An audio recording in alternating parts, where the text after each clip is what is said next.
మీరే ఆలోచించండి నాన్న. ఇప్పుడు ఆలోచించాల్సింది నేను కాదు భూమి, నువ్వు. నాకు పడని వాడితో నువ్వు ప్రేమలో పడ్డా. ఒకరి కోసం ఒకరం అంటూ ఒకరి కోసం ఒకరు ప్రాణాలు ఇచ్చుకోవడానికి కూడా సిద్ధపడ్డారు. వాడితో 3 ముళ్ళు కట్టించుకునే ముందు నేననేవాణ్ణి ఒకడిని నీకు గుర్తుకు రాలేదు.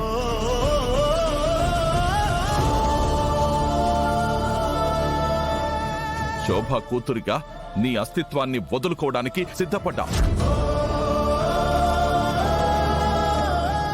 ఇంతటి ఆస్తిని కూడా వదులుకొని వెళ్ళిపోయా.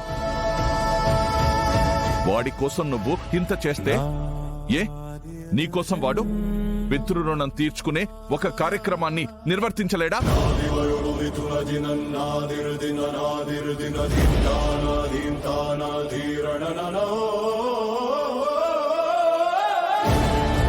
నిర్వర్తించలేను అన్నాడు అంటే ఇంతగా ప్రేమించిన నీ ప్రేమకు అర్థం లేదు. నిన్ను ప్రేమించానని వాడు నీకు చెప్పిన మాటలో నిజం లేదు. ఇక ఇంతకు మించి మాట్లాడే మాటలు కూడా నా దగ్గరేం మిగల్లేదు.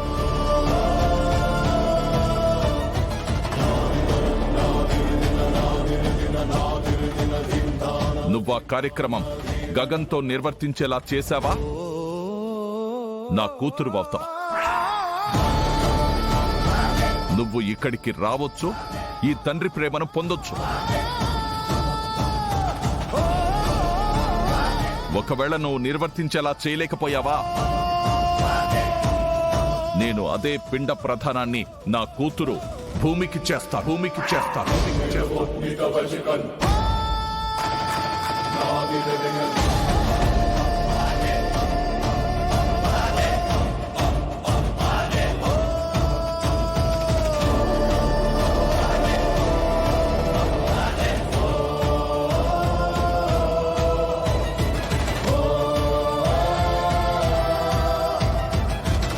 ఇది నీకు మంచి అవకాశం అమ్మాయి, వదులుకోకు.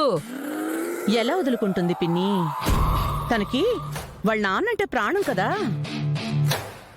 శారీరకంగా దూరమైన కేపీకి గగన్తో ఈ కార్యక్రమం చేయించటం ఒక విధంగా పుణ్యం. పుణ్యము ప్రాణము కలిసొస్తున్నాయి అంటే భూమి లాంటి తెలివైన అమ్మాయి ఎలా వదులుకుంటుంది? అంతే కదా భూమి.